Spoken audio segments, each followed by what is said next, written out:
Oh, Lord. I'm going to say this. I'm going to receive it on. I am not a broke man.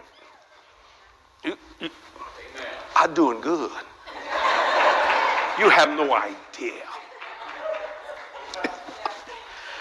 And you know, I've preached with Kenneth Copeland and all of, you want to call them big guys or whatever, I don't know, whatever you want to call them.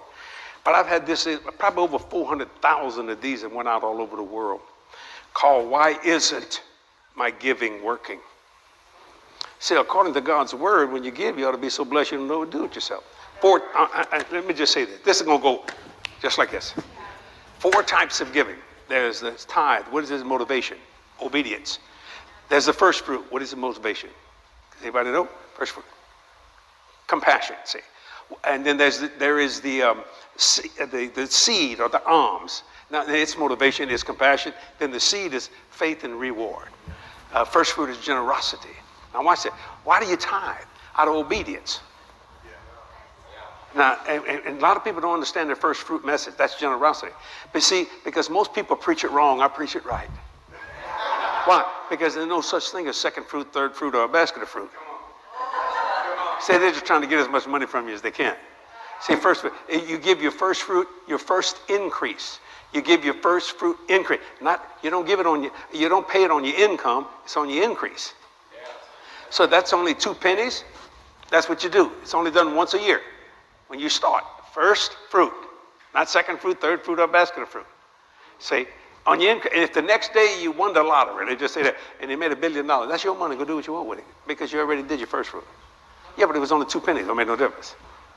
Then there's the alms. 95% of most people's giving is given to the poor. Yet the Bible said, "He that pitieth the poor, lendeth to the Lord. I shall repay." So if you give a poor person $100, guess what you get back? But you're still at zero. That's not right. Then there's the seed, and that's where the big bucks are. What is it? Motivation, faith, and reward. 30, 60, 100-fold. Not 100 times. That's mathematics. Every time you're folding, it's doubling. You get a figure this big, beyond what you can ask. My granddaughter, I have one daughter and one granddaughter, she's 14. She says, "Grandfather." She calls me grandfather. She calls the other side grandpa. You know, calls me grandfather. I'll never forget when Jody was married, she said, "Dad, what you want Mary to call you?" "Grandfather." "Grandfather?" She can't say grandfather. "Grandfather." And my wife, Kathy, said, "Well, that's just too hard. I'm going to use Mimi," you know. And the first word that Meredith ever said was, "Grandpa."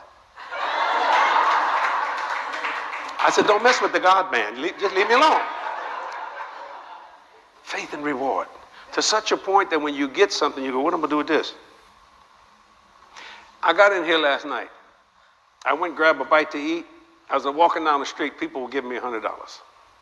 I don't even know. I said, no, I'm doing fine. "Oh, man, anointing increase on you." I said, "It is."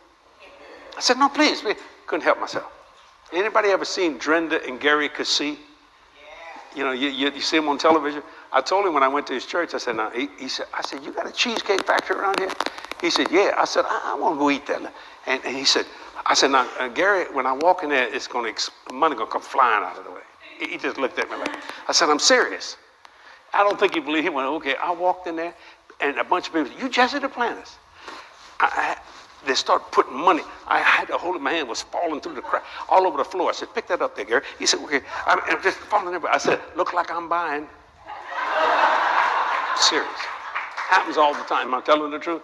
It happens. Even Kenneth Copeland said, "Boy, just put your hands on me. It's on me. It's not my fault. I'm not bragging. It ain't my fault."